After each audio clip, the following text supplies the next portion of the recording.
ओम श्री सरस्वत्यै नमः। नमस्कार।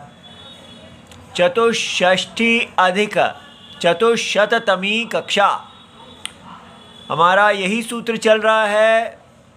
तद्धितार्थ उत्तर पद समाहारे च 2151 और आज इसका 7वां भाग है। तो इसकी वृत्ति जल्दी से देख लेते हैं। तो इसमें दिक् और संख्या, ये दो शब्द हैं, दो सुबंत हैं। और दिक् माने दिशावाची और संख्या माने संख्यावाची। ये दो सुबंत सुबंतों के साथ समान अधिकरण में, समर्थ सुबंत के साथ समान अधिकरण में समास को प्राप्त होते हैं। कब होते हैं? जब तद्धित अर्थ अर्थे विषये, जब तद्धित का प्रत्यय उत्पन्न होने की संभावना होता है, या उत्तर पद बाद में हो, या समाहारे च अभिधेय। आज हम ये समाहारे च अभिधेय, इसके विषय में हम दिशा का हो चुका है। इनमें तो होता नहीं है समाहार, संख्या में होता है। तो संख्या में किस प्रकार समाहार का अभिधेय अर्थ होता है, उसको आज हम देखेंगे। तो ये उदाहरण है संख्या समाहारे पंचपुली। तो 5 ढेरियां या गठरियों का समाहार, उनको एक ही भाव कर देना। तो इसका लौकिक विग्रह है पंचानाम पुलानाम समाहारः। तो 5 पुलों का समाहार, एक ही भाव करना।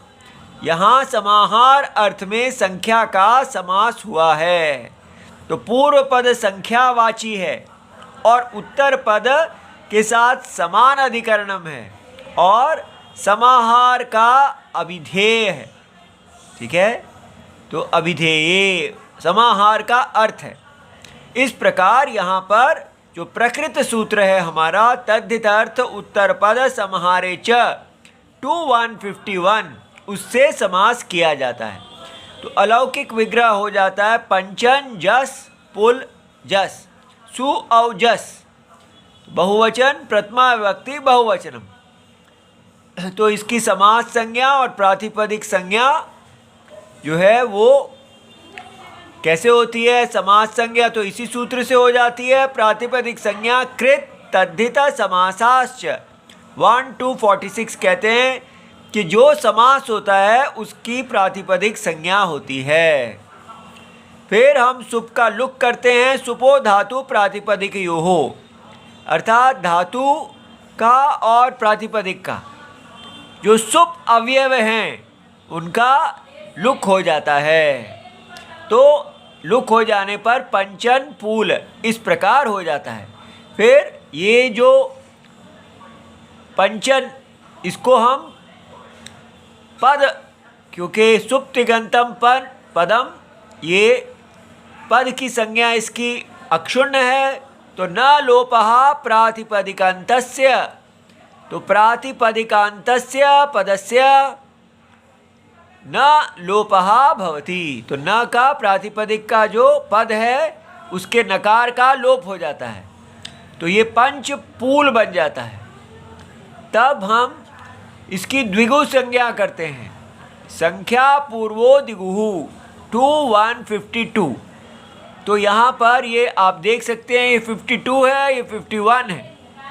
तो यहाँ से ये तद्धितार्थ उत्तर पद समाहारे च इति अत्र, ये इसी विषय को ये सूत्र कह रहे हैं। यहाँ संख्या पूर्वः समासः सः द्विगु संज्ञो भवति। तो संख्या पूर्व का जो समास है जिसमें समाहार हुआ है उसको द्विगु संज्ञा दी जाती है। इस प्रकार ये द्विगु संज्ञा वाला हो गया। अब अकारांत द्विगु को स्त्रीलिंग, इसको अब हम स्त्रीलिंग कर देंगे। वो कैसे? स नपुंसकम 2417 ये सूत्र कहते हैं कि द्विगु जो है वो नपुंसक होना चाहिए।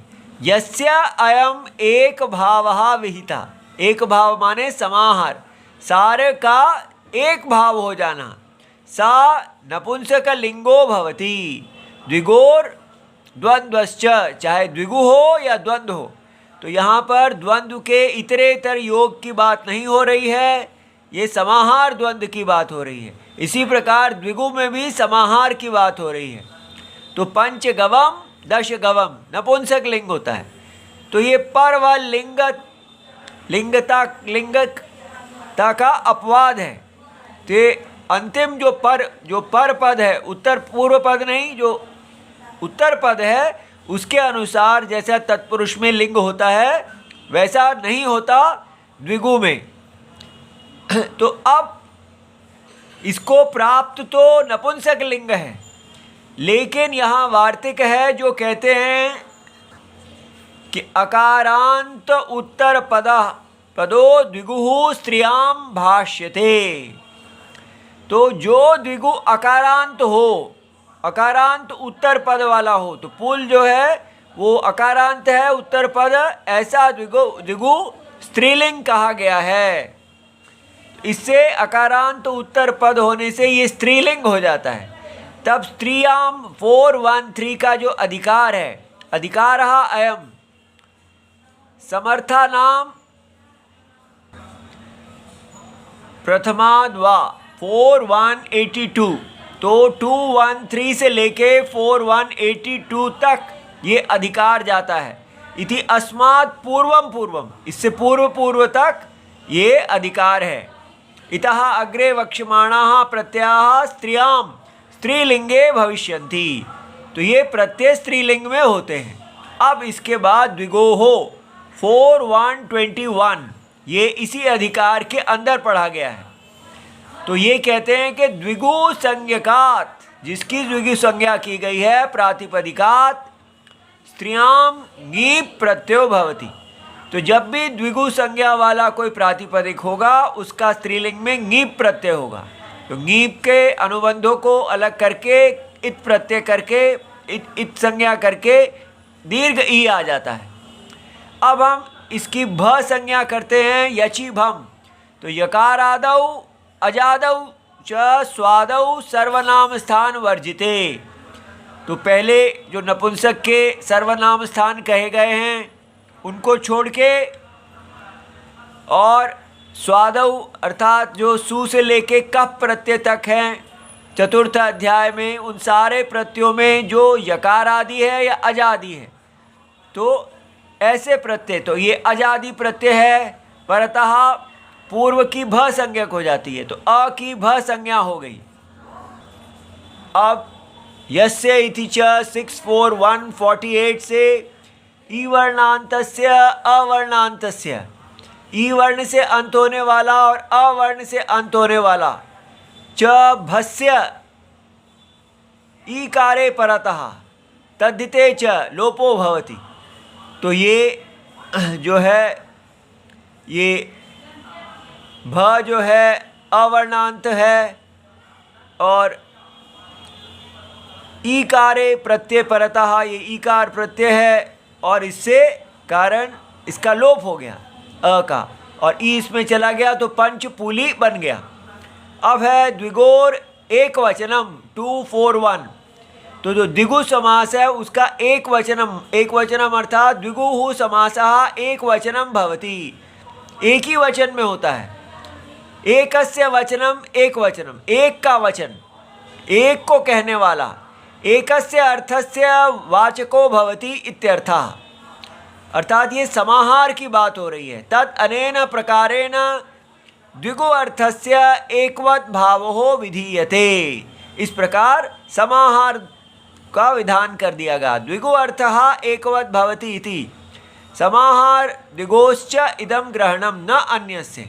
तो दूसरे द्विगु का ग्रहण यहाँ नहीं किया गया, इसलिए पंचपूलाः समाहृताः पंचपूली ऐसा हो जाएगा।